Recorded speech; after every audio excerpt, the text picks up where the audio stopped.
Bueno, les invito a ir a la poderosa palabra del Señor, a Gálatas, donde quedamos ahora 8 días.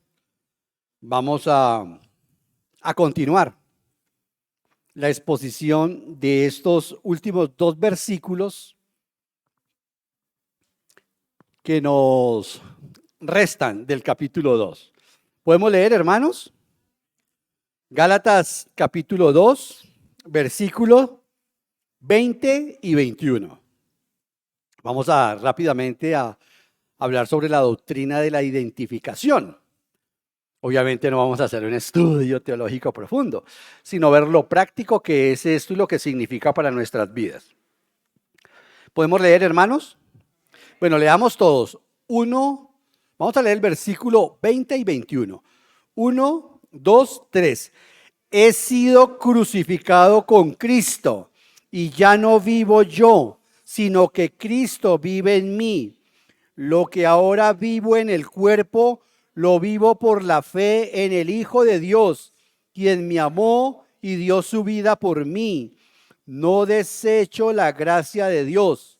Si la justicia se obtuviera mediante la ley, Cristo habría muerto en vano. Nuestro amado Padre Celestial, te damos muchas gracias por tu muy santa y poderosa palabra, Señor. Gracias por tu Sagrado Espíritu que la ha inspirado. Gracias porque ella ha llegado hasta nuestros días tal y como tú has determinado, Santísimo Dios, que llegue. Te pido que nos dé la humildad, la sabiduría, la capacidad, Señor, que solamente provee tu Espíritu para poder colocar lo espiritual en lo espiritual, Señor. Gracias por este tiempo maravilloso que tenemos para edificarnos juntos, para seguir estudiando tu santa palabra y sobre todo para que ella se convierta vida en nuestras vidas. Por Jesucristo nuestro Señor, te pido que por favor nos hables de manera individual a cada uno de los que estamos acá y que le hables también a esta iglesia de manera general, a nuestra iglesia local, que coincida todo esto plenamente con la visión y la misión que tú nos has encomendado. Gracias, Padre Celestial, en Cristo Jesús y con la plenitud de tu Espíritu Santo. Amén. Durante la Segunda Guerra Mundial, un prisionero francés fue liberado de un campo de concentración nazi.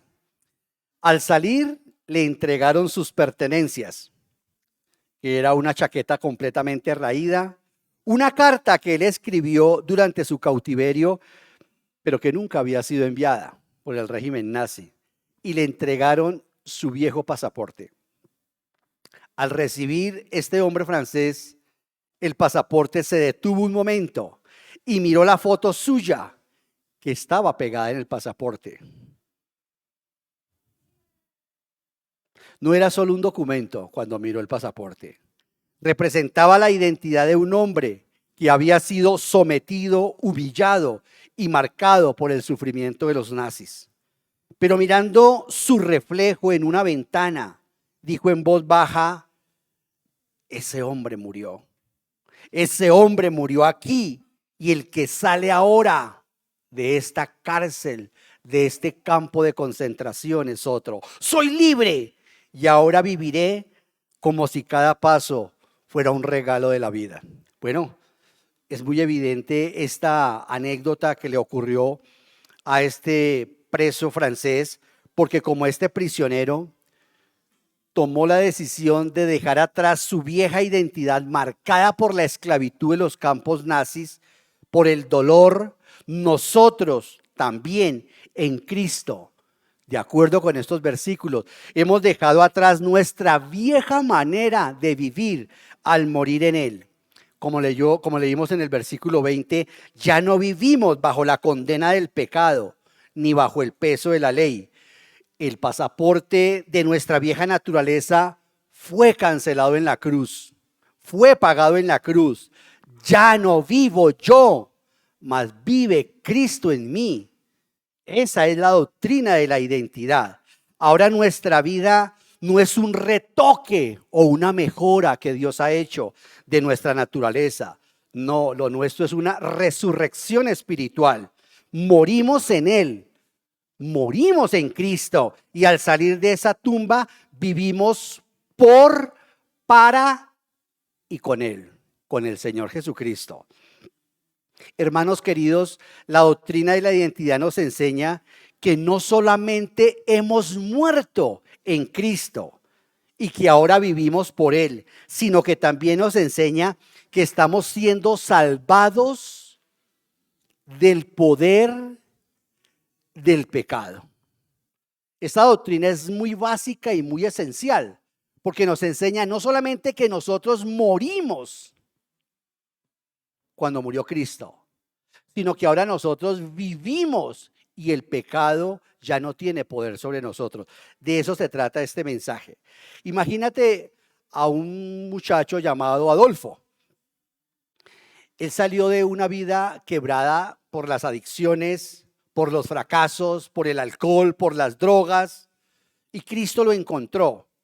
Tras su conversión, Adolfo no solamente abandonó la vieja vida que vivía en su comunidad, sino que empezó a vivir y a servir a Cristo en esa comunidad donde antes él era un escándalo. Hoy, en lugar, Adolfo, de ser recordado por su pasado tenebroso, de ser una persona dañina en el barrio y en la comunidad donde estaba, ahora es recordado por un testimonio viviente del poder transformador de Jesucristo, del Evangelio de la Gracia.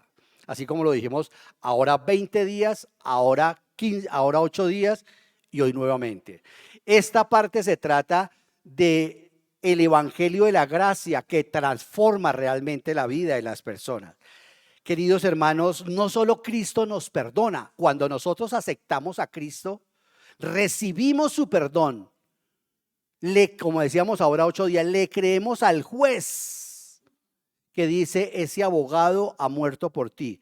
Cuando nosotros nos hacemos cristianos, Cristo nos perdona, pero también nos transforma.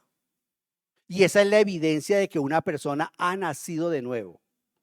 Si una persona no es transformada por el Evangelio, usted no ha nacido de nuevo. Si el poder que resucitó a Jesucristo de entre los muertos no está en una persona, usted no ha sido salvado todavía. No solamente el Señor nos ha salvado del castigo, ¿me están siguiendo, querida iglesia?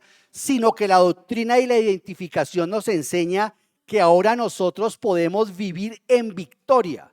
La salvación tiene 3 tiempos: justificación, santificación y glorificación. La justificación es cuando yo creí en Cristo. La santificación, que Cristo me ha dado a mi poder para poderme enseñorear del pecado.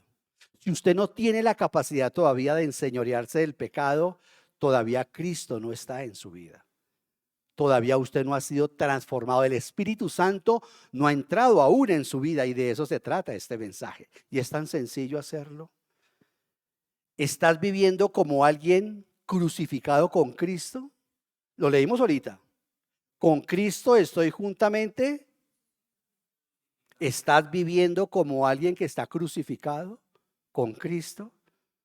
¿O sigues permitiendo que tu viejo yo gobierne áreas en tu vida que ya deberían estar rendidas a Cristo? Porque ese es el punto.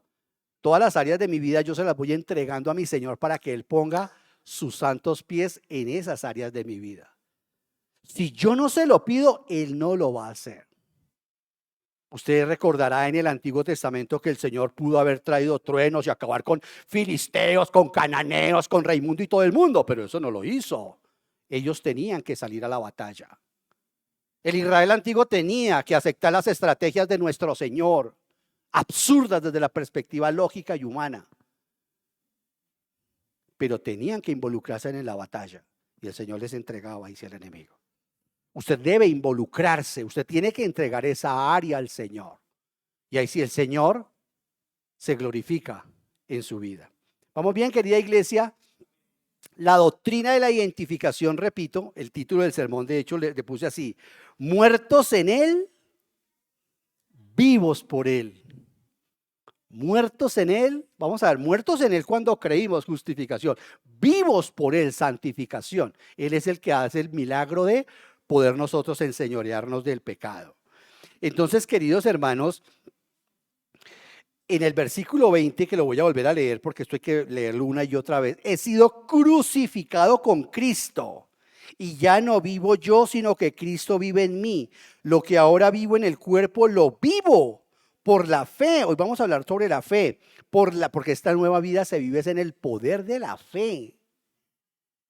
Lo vivo en el poder de la fe en el Hijo de Dios, quien me amó y dio su vida por mí. Aquí la explicación teológica rápidamente es que Pablo está expresando que su vida, la vida de Pablo, está unida a la de Cristo a través de la crucifixión.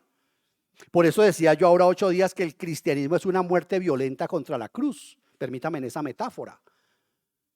Si usted todavía no ha muerto y a usted no se ha dado cuenta que morir duele, es porque usted todavía no ha muerto.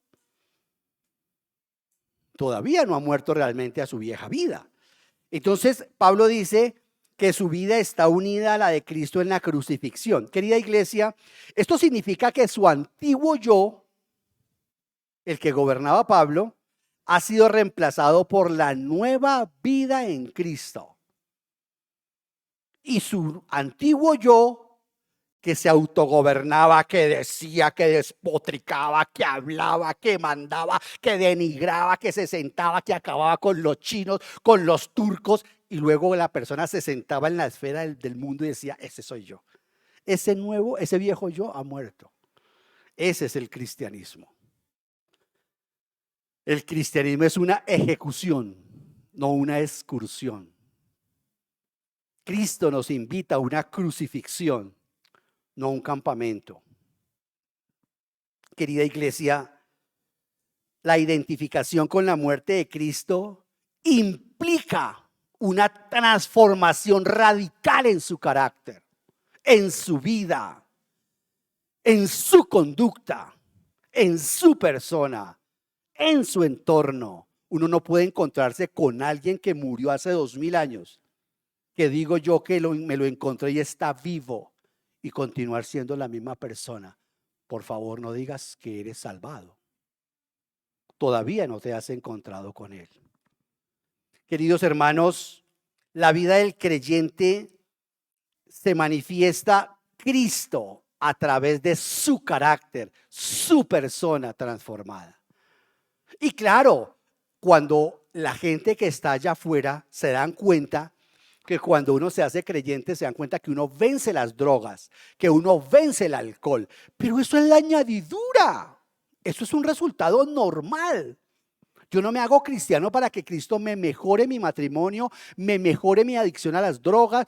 No, yo me hago cristiano y al hacerme cristiano, el Espíritu Santo está haciendo una transformación tan radical en el ser humano que está formando, en el hombre interior que está formando, que todas esas otras cosas fenecen, las dejo, las termino, las acabo. Por inercia el Espíritu Santo va quitando esas cosas de mi vida. Entonces, hermanos queridos, yo les decía, estos 2 versículos finales ameritaban un sermón único para esto. Entonces, mi identificación con Cristo, aquí Pablo revela que la vida cristiana se fundamenta en la muerte.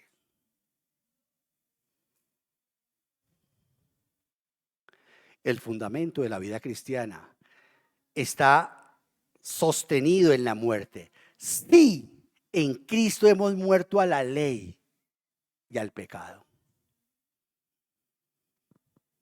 Y hemos resucitado a una nueva vida por la fe. Si usted no ha muerto o usted no ha experimentado la muerte, muerte no es cesación de la existencia. Muerte en la Biblia siempre es separación. Yo estoy separado ya del pecado.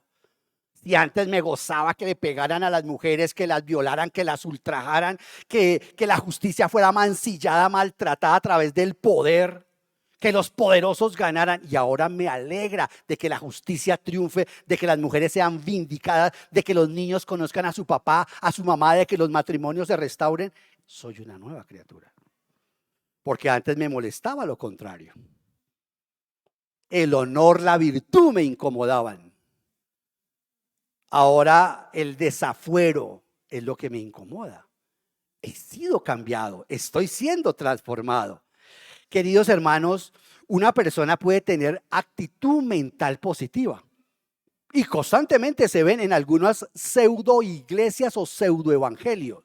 El devocional o el sermón que dan es un sermón completamente de actitud mental positiva.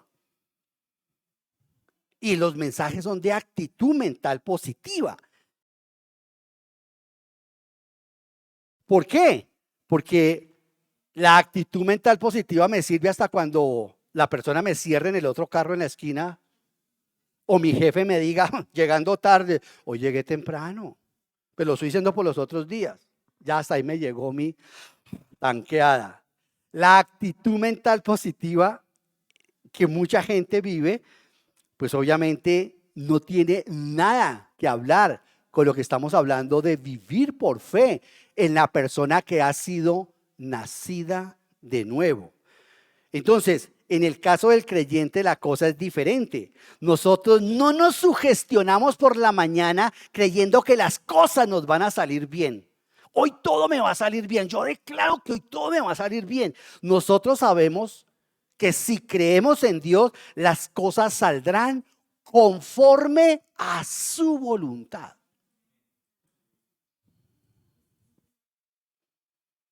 Y hay cristianos que dicen, pero cuando yo declaro y yo me autosugestiono, como usted dice, a mí las cosas sí me funcionan. Claro, porque usted es cristiano y tiene al Espíritu Santo en usted, pero no es su actitud mental positiva. Por eso es que muchas de estas iglesias son dirigidas, muchos de ellos, por gente que se han nacido de nuevo, pero su comunidad no ha nacido de nuevo. Y a él le funciona, pero a su comunidad no le funciona. Entonces, si usted, por ejemplo, vive en una buena actitud y debe hacerlo, no es gracias a la actitud mental positiva y al mensaje del horóscopo de esta mañana o a la ropa del color que se quiso poner. No, obedece a que usted en fe cree que todo lo que le va a pasar ese día está diseñado por Dios. No es vivir en una actitud mental positiva, sino es vivir por fe, por fe. Y lo que ahora vivo o la vida que ahora llevo, la estoy llevando en la fe del Hijo de Dios. Es decir, creer que yo le pongo al Señor, Señor, voy a ir hoy allá, no sé si me van a dar el empleo, me confío a tu Espíritu Santo, estoy seguro que he hecho bien la aplicación, estudié el examen, me estoy portando correctamente con mi familia. Señor, yo entiendo que si ocurre o no ocurre lo que te estoy pidiendo, está en tu soberanía, que me lo des ahora, más adelante o que nunca me lo des. Eso es vivir por fe. Eso es agradar a Dios. No diga eso. No diga, ate esas palabras. No, eso no se trata de atar o desatar, se trata de vivir por fe. ¿Me está siguiendo, querida iglesia? No, parece que no. ¿Me están siguiendo, hermanos? Bueno, entonces nosotros sabemos que si creemos en Dios, si hemos confiado en Dios, hemos nacido de nuevo. Yo sé que mi vida ahora, que esta mañana hablaba con una persona, llegué un poquito tarde, me encontré con una mujer, es una hermana en la fe de hecho, y nos abrazamos, me dijo, compa, me alegro verte bien, otra vez estuvimos orando por ti, no sabes el milagro que siempre hemos visto que Dios ha hecho en tu vida. Y me contaba que le apareció una masa. Obviamente estaba confiada. Y me dijo, estoy en las manos del Señor, o en eso llegaba lucecita. La saludamos, nos abrazamos y bueno, su esposo contento también de saber de que todo está en manos del Señor. Eso es un evangelio saludable, hermanos queridos. Entonces no es un evangelio de torcerle la mano al Señor. No se trata de tener una buena actitud mental. No se trata de sugestionarnos, iglesia. Se trata de que creamos en aquel que resucitó a Jesucristo de entre los muertos y que está con nosotros. Pablo dice en la carta a los Romanos que todo el poder que levantó a Jesucristo de entre los muertos reside en nosotros. No hubo un amén porque no lo creen. Les quiero decir, iglesia, la vida cristiana es una vida de fe, no de sugestión. Por eso el inconverso dice, pero yo no veo ninguna diferencia entre yo sugestionarme y usted decir que tiene fe y que el Espíritu Santo está en usted. Hace 8 días y hace 15 días tuvimos la bendición de tener 2 personas aquí que han recibido a Cristo. La persona que la recibió ahora 8 días nos vuelve a acompañar hoy. Y yo le dije a ella, le dije a esa persona, tienes que experimentar a Dios. Y a la otra persona hace 15 días le dije, Dios se puede experimentar. ¿Y cómo se experimenta? ¿Me da la oportunidad? Sí, venga, oramos. Y uno experimenta a Dios, porque esa es la fe subjetiva, no la fe fantasiosa. Entonces, querida iglesia, eso es importante entenderlo. Si yo, por ejemplo, digo por la mañana y debo hacerlo y debo poner yo tengo que tener una salud mental normal, sano, creer que todo lo que sucede en mi vida, que ocurre en mi vida es resultado de la soberanía de Dios en mi vida. Pero yo no soy una mascota ni soy una marioneta, como enseñan algunos sistemas por allí. No, yo le puedo impedir hacer al Señor su obra en mí. Yo no voy a tener un matrimonio bueno por el solo hecho de ser cristiano. No, hay que trabajar. Bueno, no es una fe intelectual, no es una fe de mística, no, es una fe ciertísima donde Dios me dice, haz esto y las cosas funcionarán. No le mientas a tu patrón, no le mientas a tu empleador, no engañes a tu trabajador. Si contratas a alguien y ese alguien dice 20,000 pesos y usted dele 25,000 pesos. Y si es inconverso, trate de darle 30. Para que ellos digan, qué bueno es trabajarle a los cristianos. Así es esto como funciona, querida iglesia. Entonces, no se trata, vuelvo y repito, de tener actitud mental negativa o positiva. Se trata de que todo, yo tengo que confiar que todo lo que sucede en la esfera de mi vida yo lo puedo llevar a los pies del Señor Jesús. Estamos, yo asesor, ustedes se pueden imaginar, muchas personas, ahorita estamos con un caso donde estamos trabajando con su esposa. Le digo, hoy dale esto, hoy dile esto, hoy haz esto. Hoy Dios me dijo, me trató y me dio hermano, esto va a ser duro, hermano. Hoy tienes que decirle esto. Ya me dijo, no quiero que me hables, quiero lo único que me hables es, ¿cuándo es que te vas? Hermano, está que sí, yo sé que la barca se está moviendo durísima. Hay que seguir.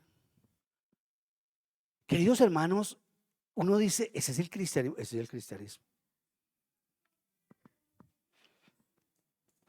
Vamos a ver qué quiere hacer el Señor con ellos, como lo que quiere hacer con todas nuestras vidas, hermano. Entonces, Cristo murió por nosotros para salvarnos del castigo eterno, ¿verdad? Eso lo hemos entendido, es la justificación. Él es nuestro sustituto, ¿cierto? Cristo ha pagado nuestra pena, ¿cierto? Cristo murió por nosotros para salvarnos del castigo eterno y ahora nosotros morimos en Él para que el pecado pierda su autoridad en mi vida. Si yo no entiendo esto, yo no me voy a poder enseñorear del pecado. Él ha muerto para salvarme del castigo eterno. Ahora, ¿qué significa yo morir en Cristo? No solamente que Dios ha permitido que Cristo muera por mí, sino que Dios nos ve muertos en Cristo. No solamente Dios ve a Cristo muerto por mí, doctrina de la justificación. El Padre ve a Dios, ve a Cristo muerto por mí, doctrina de la justificación. Pero Dios el Padre también me está viendo a mí muerto en Cristo. O sea, que yo tengo ahora el Espíritu Santo me da poder para yo enseñorearme del pecado. Del pecado. ¿Me está siguiendo, iglesia? ¿Seguro que sí? Veamos cómo sucede esto. La vida del creyente, vuelvo y repito, no es una reforma moral. Por eso a mí me preocupa cuando en las iglesias empezamos a caer en, hay que dar un mensaje que anime a las personas. No, sí, estoy de acuerdo, hay que dar una música que anime a las personas. Bueno, estamos de acuerdo. Pero realmente lo que nosotros tenemos que entender y comprender es que la obra la hace Dios. Dios, esa es la quien tenemos que adorar. Aquí no se trata si yo me veo bonito predicando o no. Se trata de si yo puedo dejar a mi Señor como el centro de la predicación. Es si Él se lleva los aplausos o me los llevo yo. Queridos hermanos, la vida del creyente, repito, no es una reforma moral. No, como decía Carlos Spurgeon. Spurgeon decía, una vida de moralidad y de integridad te mantendrá fuera de la cárcel, decía Spurgeon. Pero se necesita la sangre de Jesucristo para mantenerte fuera del infierno. El cristianismo no es una reforma moral, sino una existencia nueva en Cristo. Es decir, fuimos capacitados por Dios para vivir en santidad, no en santurronería. Santidad no es toque así, hable así, póngase acá, más largo el velo, más largo la falda, más esto. No, eso es santurronería. Santidad es una vida de integridad, pureza en el pensamiento e integridad en la conducta. El resto es pura pajarilla. Perdóneme que ahí me pongo yo un poquito como serio, porque cuando se nos mete la santurronería disfrazada de santidad, todos nos volvemos santurrones. Y somos cristianos que pecamos, obviamente. ¿Sí? La santidad es pureza de pensamiento. Integridad en la conducta. Que si yo digo hago esto, yo lo hago. Que si yo le digo yo llego, yo llego. Yo pago, yo pago. Eso es integridad. Eso es santidad. Entonces, hermanos, estamos unidos. ¿Qué quiere decir esto de que Dios nos ve a nosotros muertos en Cristo y que ahora estamos habilitados y tenemos poder para enseñorearnos del pecado? Acompáñenme a Romanos, por favor. Vayamos a la carta de los Romanos, capítulo 6. Vamos a ir rápidamente. Hoy toca doctrina, hoy toca verdura. Hay que comer verduritas porque las acelgas también las necesita el cuerpo. Entonces vamos a Romanos 6:5, dijimos. Mire lo que el apóstol Pablo nos dice acá. Romanos 6:5. En efecto, ya llegamos allá, iglesia. Si no tiene Biblia, hágase al lado de un cristiano y él se la comparte. Dice Pablo, en efecto, si hemos estado unidos con Él en su muerte, con Él es el Señor Jesús. Con Él en su muerte, sin duda también estaremos unidos con Él en su resurrección.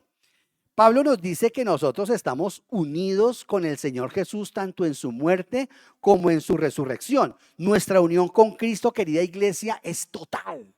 Así como participamos de la muerte. ¿Cómo yo participé de la muerte en Cristo? Bueno, es un lenguaje para poderte decir o para podernos decir el Señor, la muerte de Cristo te la adjudico a ti. Ah, bruto, bendito seas tú, Señor. Eso es lo que significa muerto en Cristo. Ah, ya. Necesito un muerto. Necesito a alguien que pague por ti. Y Cristo dice, yo pago por él. Para entender, ¿no? Lenguaje hebraico.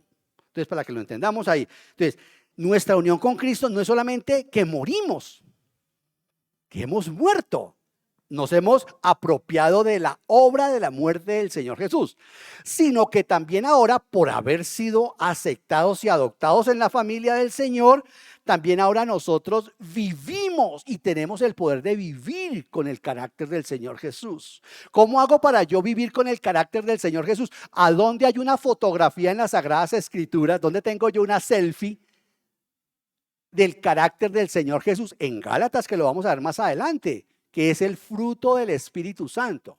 El fruto del Espíritu Santo es las virtudes de mi Señor Jesucristo. Él miraba a las mujeres con esa pureza porque estaba él tenía el fruto del Espíritu en él. Y en el entorno se escuchaban palabrotas. Él estaba enfocado en lo que tenía que estar enfocado. Hasta el mismo Pedro nos dice que cuando los soldados lo maltrataron para matarlo, le decían vulgaridades. Entonces, querida iglesia, no solamente hemos muerto identificados con la muerte del Señor, sino que ahora podemos vivir. Por eso el título del sermón es muy subjetivo. Muertos en Él, vivos por Él. Y hemos resucitado con el Señor Jesucristo. Usted y yo tenemos lo que una persona que nace de nuevo se le llama una resurrección espiritual. ¿Que vamos a tener una resurrección física? También. Pero por ahora tenemos La resurrección espiritual. Y algunos, incluso el cuerpo nos los arregla el Señor. Mucha gente que estuvo arrastrada en las calles o en las cantinas, o hasta eso, una mujer, un hombre, Dios también puede darle un retoquito ahí al cuerpo, ¿no? Ahí lo pone bonito, afeítese, póngase bonito y tal.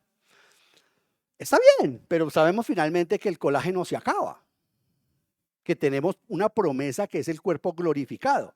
Pero lo que importa ahorita es el nuevo hombre, que es la resurrección espiritual, que Dios es la nueva persona que está en nosotros. Es una nueva persona. Por Dios, que es una nueva persona. Por eso no se puede falsificar. Esta verdad nos da acceso tanto al perdón como al poder de vivir en victoria sobre el pecado. Sigo ese versículo, sigo en el 6. Ahí, Romanos 6, 6. Voy a leer del 6 y 7, voy a leer para irlo rápido. Dice, sabemos que nuestra vieja naturaleza fue crucificada. Si es un texto paralelo, por eso es que la Biblia se explica a la Biblia. Esto es un texto paralelo de Gálatas 2:2. Dice, sabemos que nuestra vieja naturaleza fue crucificada con él. O sea que no solamente fue Pablo el que fue crucificado, nosotros también. Sabemos que nuestra vieja naturaleza fue crucificada con él para que nuestro cuerpo pecaminoso perdiera su poder, de modo que ya no siguiéramos siendo esclavos del pecado. Porque el que muere queda liberado del pecado. Usted dice, esos textos no son realidad en mi vida. Bueno, a ver, yo voy exponiendo y usted va aplicando en su propia vida. Pablo está hablando aquí de la crucifixión del viejo yo. Yo tengo que crucificar al viejo yo.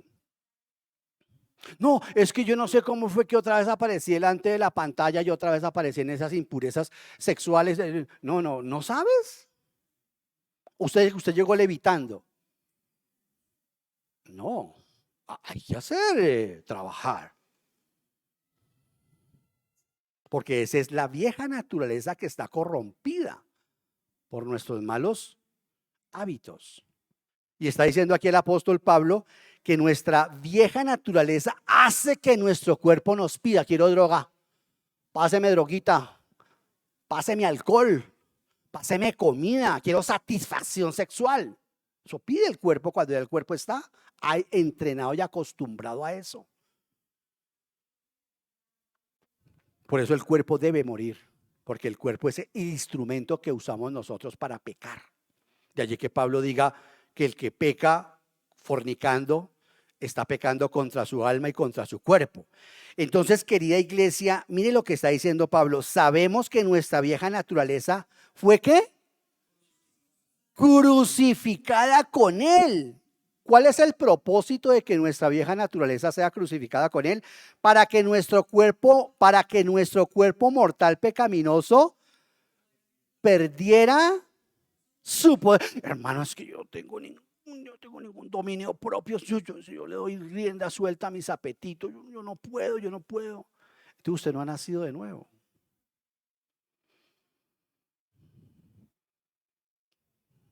Tengo que asesorar muchas personas.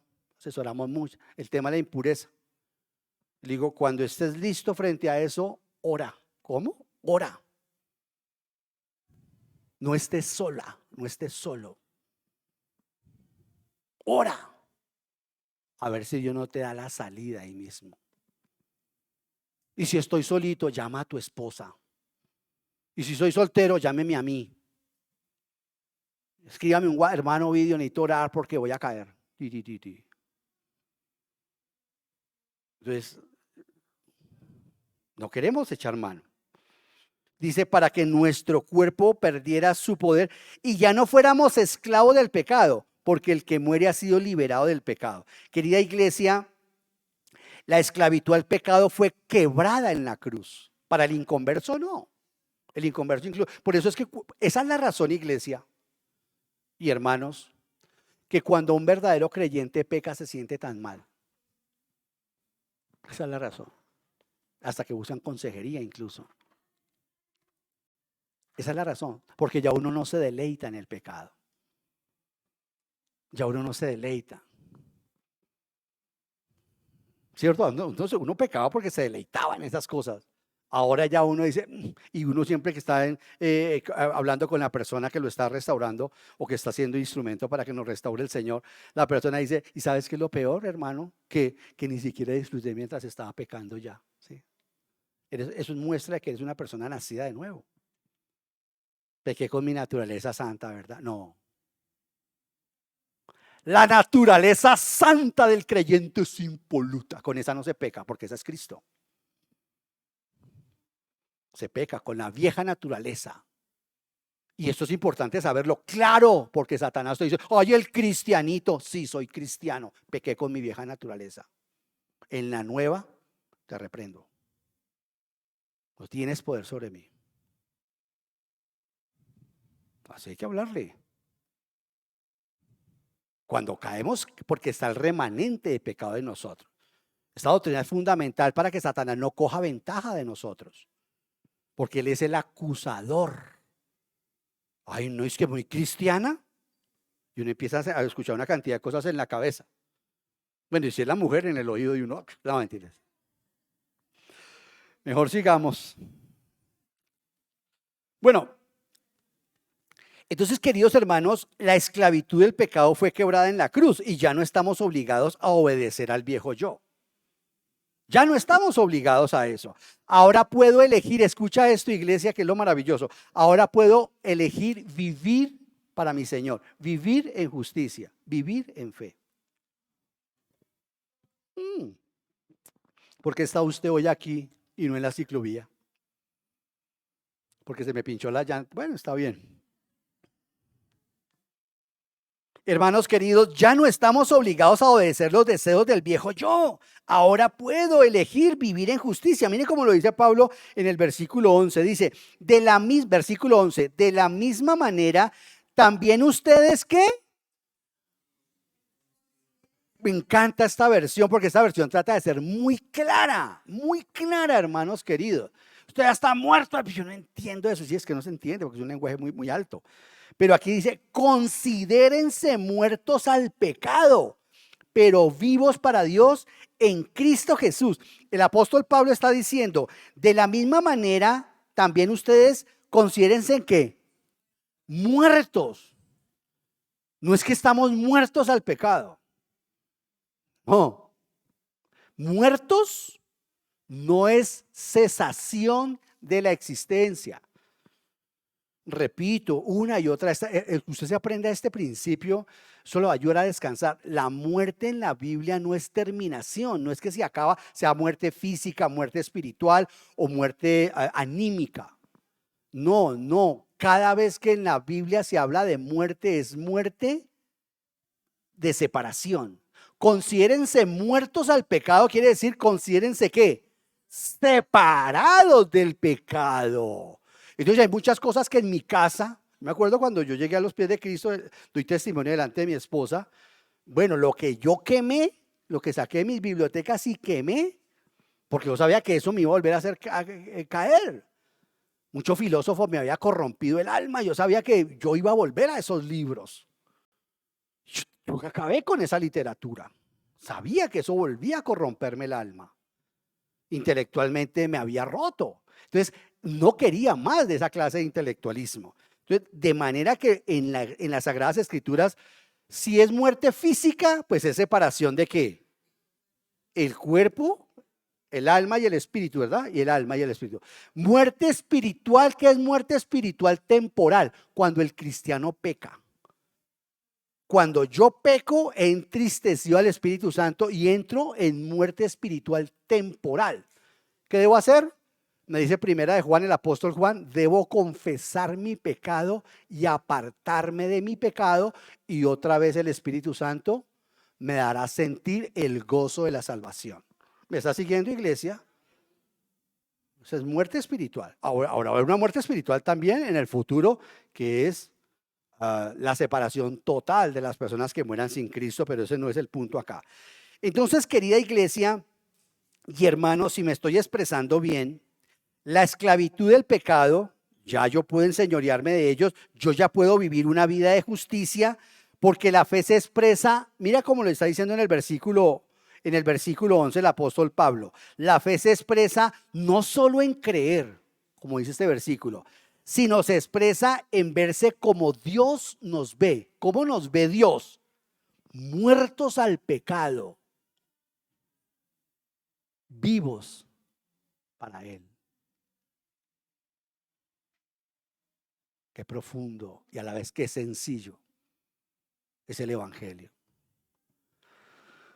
Por eso los sistemas tradicionales, cuando ven concretamente el catolicismo romano, ve gente nacida de nuevo entre las iglesias evangélicas, dice, esa gente tiene algo que nosotros no tenemos, una nueva vida. Una nueva vida. Querida iglesia, la fe se expresa, repito, no solamente en creer de manera objetiva, intelectual, sino también en vernos como Dios nos ve, muertos al pecado. Señor, ahora estoy vivo para ti. Ahorita se me acercó un hermano y al ver las obras que se están haciendo en la iglesia, me da unas palabras tan hermosas, tan lindas que digo, ¿cómo presta ese hombre ahora su cuerpo y su garganta para ser un instrumento de Dios? Eso es lo que quiere decir Pablo. Así como en otro tiempo utilizábamos nuestro cuerpo como instrumentos de pecado, ahora usémoslos como instrumentos de justicia. Hermanos queridos, esta mentalidad libera al creyente del victimismo espiritual y del poder del pecado. Cuando yo me doy cuenta que Dios me ve muerto en Cristo y que yo puedo hacer cosas buenas.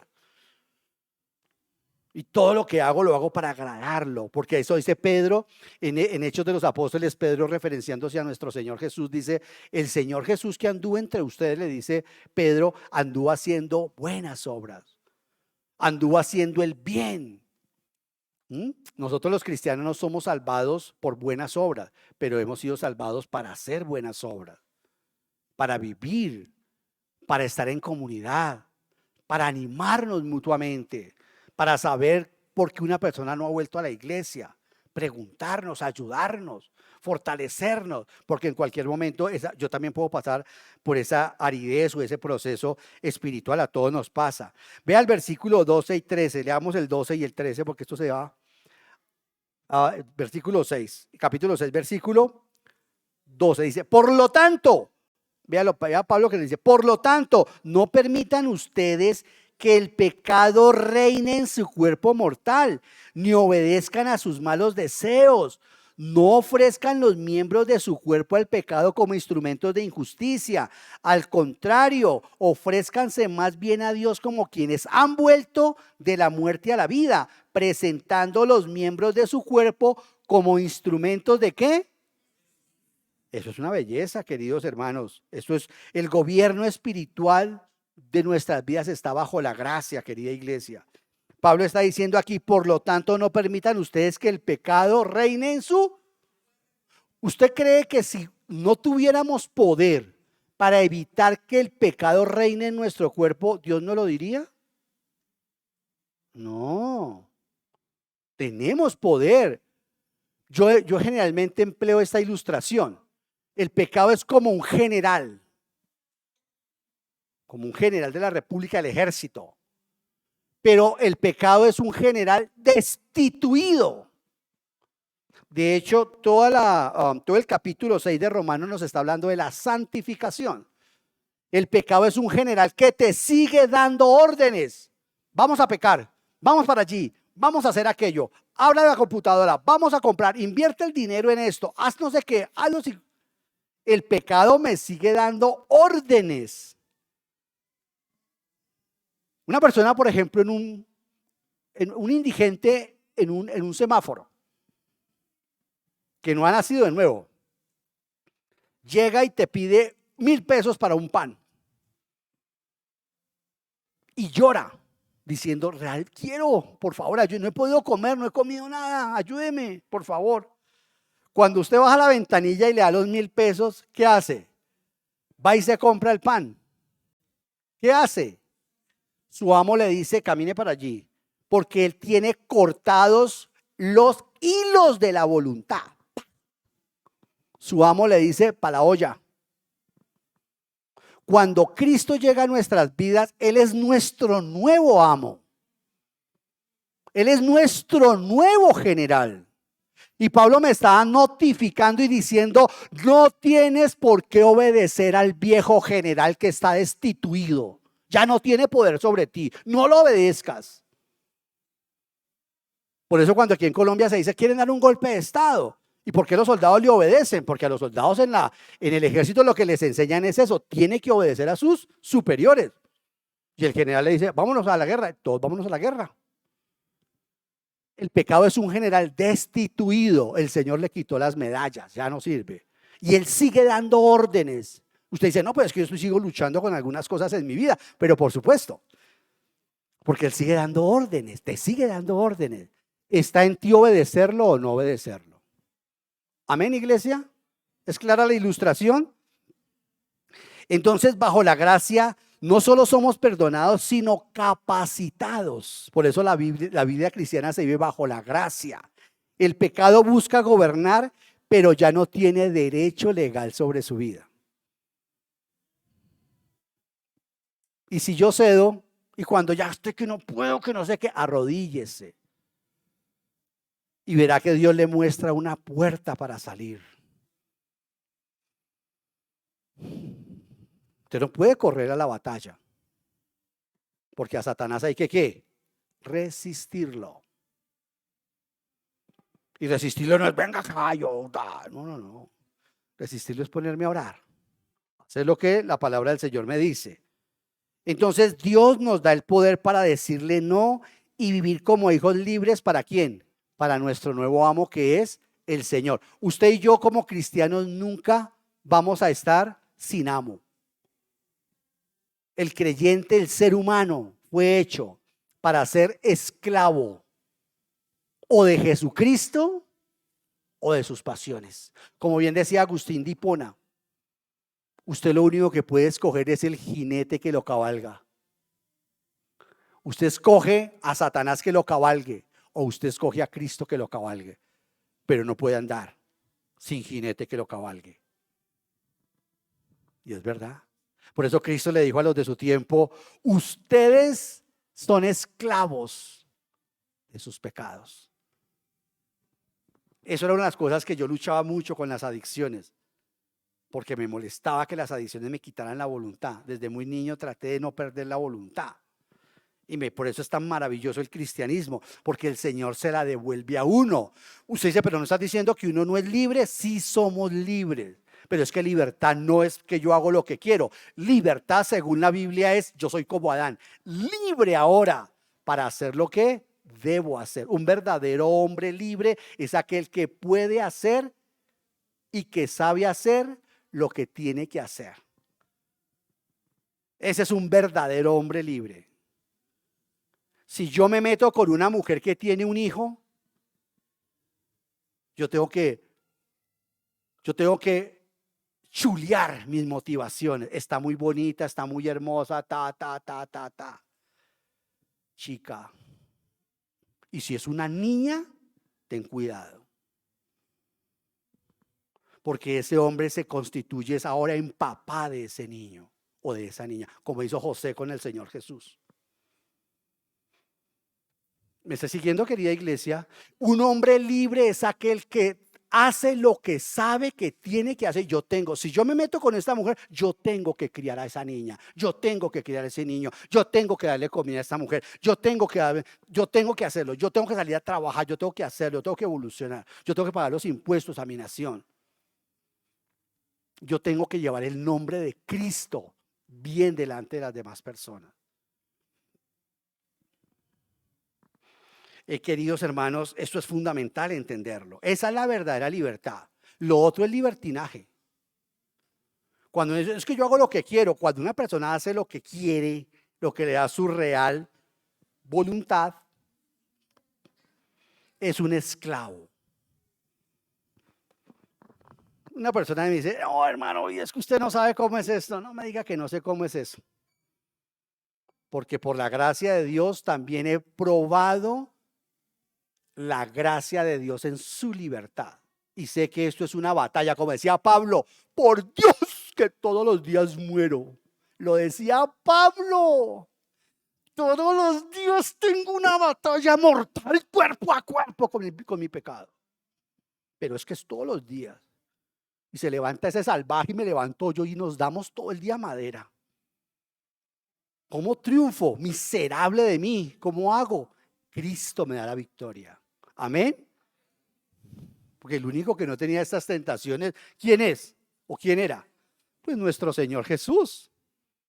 Pero como hombres y como mujeres, por favor, el remanente de pecado ha quedado como una especie de matrimonio. ¿De matrimonio? El matrimonio es la institución para trabajar nuestro carácter. No es para tener hijitos, esa es la añadidura. No es para tener vida íntima, esa es la añadidura. No, toda esa es la añadidura. El matrimonio es para trabajar mi carácter para la eternidad. Al decirle yo a una persona, yo estoy muriendo para usted, yo muero para usted. El ser humano que más amo es mi mamá, pero la cambio a su merced por mi mamá. Ese es el matrimonio. Si no, no se está entendiendo. A propósito, ¿traemos unas cartillas del matrimonio? Sí, ahí están, llegaron unas, porque hay algunos que quieren ese hermoso ministerio. Adelante con ese hermoso ministerio. Entonces, queridos hermanos, Dios nos da el poder para decirle no al pecado y vivir como hijos de Dios. Y el versículo 14 es maravilloso, ya con eso termino. El versículo 14 dice, así el pecado no tendrá ¿qué? Dominio sobre ustedes, porque ya no están ¿qué? Bajo la ley, sino ¿qué? Bajo la gracia. Aquí el apóstol Pablo está resumiendo la enseñanza que acaba de dar. Pablo resume de una manera concisa su enseñanza en esta sección en forma de promesa. Lo está haciendo en forma de promesa. Dice, si hacen esto, porque digamos que la síntesis allí es la promesa. ¿Cuál es la promesa? La promesa es lo que dice el capítulo 14. Así el pecado no tendrá dominio sobre ustedes. Esa es la promesa, esa es la bendición que se nos promete. ¿Cómo se nos promete? Si hemos cumplido todo lo anterior. Ahí viene la promesa y maravilloso la forma como Pablo cierra esta sección. Así el pecado no tendrá dominio sobre ustedes porque ya no están bajo la ley, sino bajo la gracia. Queridos amigos y hermanos, ¿vive tu familia el reflejo de tu nueva vida? ¿Tu familia está viendo el reflejo de tu nueva vida? Queridos amigos y hermanos, especialmente nuestros hermanos en la fe, ¿tus decisiones laborales se hacen por fe en el Hijo de Dios? Pocos hombres que yo conozco que me dicen, Ovidio, voy a cambiar de trabajo. ¿Por qué, hermano? Porque en este trabajo que voy a tener ahora voy a ganar un poquito menos de salario, pero voy a tener más tiempo con mis hijos.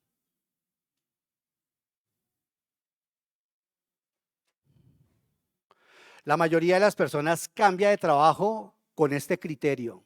Me van a dar un mejor salario. Sus prioridades no es su esposa. Su prioridad no es su esposo.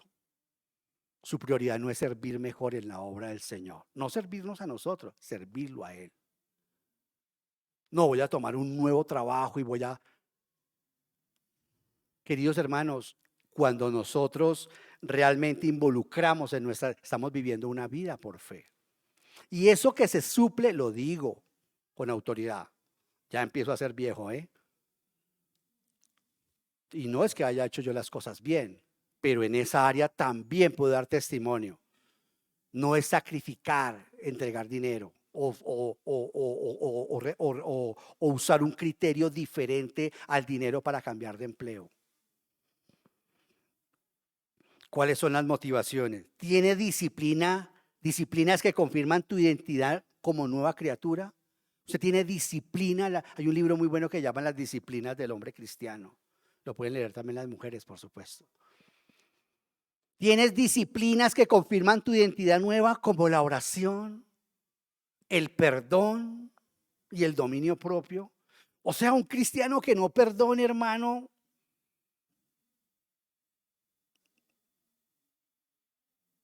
tiene que ir al taller del maestro. ¿No es cristiana? Sí es cristiana, sí puede ser cristiano, pero tiene un problema profundo de falta de perdón. Y ese elemento le puede servir mucho para que en consejería la persona sea tratada. Y el Espíritu Santo revele esa falta de perdón. Yo soy muy resentido. Yo no puedo perdonar. Tengo una falta. Una persona que se enoja con cualquier cosa. Eso es fácil identificarlo. En ese aspecto la psicología ha sido buenísima porque lee muy bien. Diagnostica mal, pero lee muy bien. Cuando una persona es insegura, que tiene muchos celos, esa persona fue traicionada. Esa es la causa fundamental. Cuando a una persona le falta perdón, perdonar a otra persona, me cuesta tanto trabajo perdonar. Aparte de que necesita obviamente la doctrina del perdón, ¿cierto?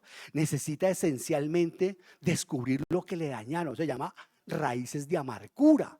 Y la carta a los hebreos dice, vea que ninguno sea hallado con raíces de amargura. Y todas las tenemos, queridas hermanas, queridos hermanos. Y por eso tenemos que llevarlo al Señor para que Él no las saque. Eso no es que llegamos a Cristo y de uno, no, ahí comienza todo. Eso es un proceso, es un árbol que tiene una cantidad de raíces. Odiamos, nos odian. Todo lo como éramos antes, como nos dice la carta a Tito.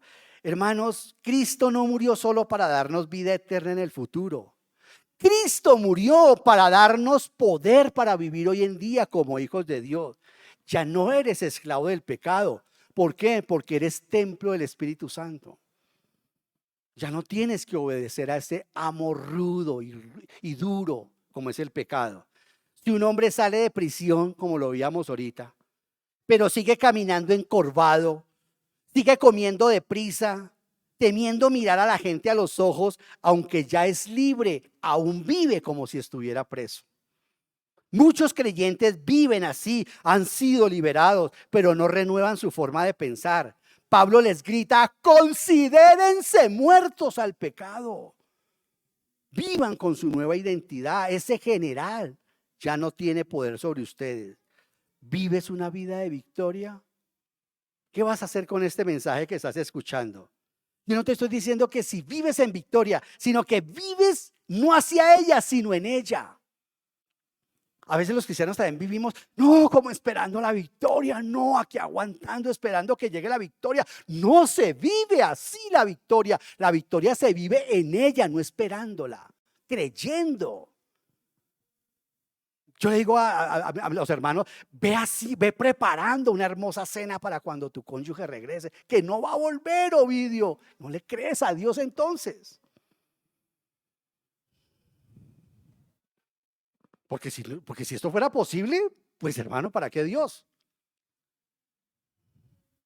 Porque estamos hablando del Dios de los imposibles, del que puede abrir el mar, del que puede levantar muertos, del que puede hacer esa clase de milagros que pequeños. Usted tiene que creer en los milagros pequeños de Dios, pero también tiene que creer en los milagros grandes de Dios. ¿Crees en los milagros pequeños de Dios? ¿Cuáles son los milagros pequeños del Señor Jesús? Convertir el agua en vino. Un milagro pequeño del Señor Jesús, caminar sobre el mar. Un milagro pequeño del Señor Jesús, resucitar los muertos. Un milagro pequeño de Dios, abrir el mar rojo. Pero usted también tiene que creer en los milagros grandes. ¿Crees en los milagros grandes del Señor? ¿Cuáles son los milagros grandes del Señor? Aquí estás viendo uno. Yo soy un milagro grande de Dios. Esta clase de milagros Dios las hace. Esta es la manifestación del Espíritu Santo. Un hombre sacado de las drogas, del alcohol, de la indigencia, una mujer sacada de la vagabundería.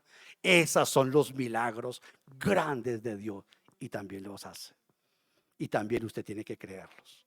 Esos milagros pequeños como convertir 5 panes en 5,000 también los hace. Pero el milagro más grande es la transformación de la vida de una persona. De alguien que antes delinquía, que era dañina, que era dañino, y ahora vive para proclamar las bellezas del Señor. Esos son los milagros grandes. No luches para ser libre. No luches para ser libre. Lucha porque ya lo eres. Entiende tu identidad en Cristo. Cristo no solamente murió por ti, tú moriste en Él y ahora el pecado no tiene autoridad sobre tu vida. Ese es un buen indicador, amigo, de que Cristo tiene poder para transformar vidas. Entrega cada rincón de tu ser a Cristo. Vive como alguien resucitado y deja que tu vida sea evidencia de que Cristo murió por ti.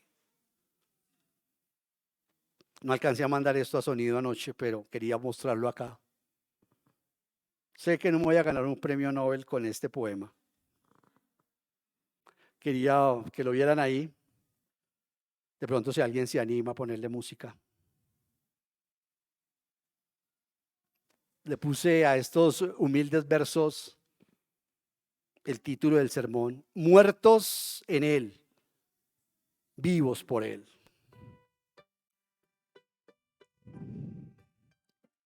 Ya no soy sombra que busca sentido. Soy luz nacido en Cristo y redimido. El yo que vivía en culpa y error descansa en la tumba de mi Salvador. El Cristo glorioso, vencedor del fin, habita en mi vida y en mi porvenir.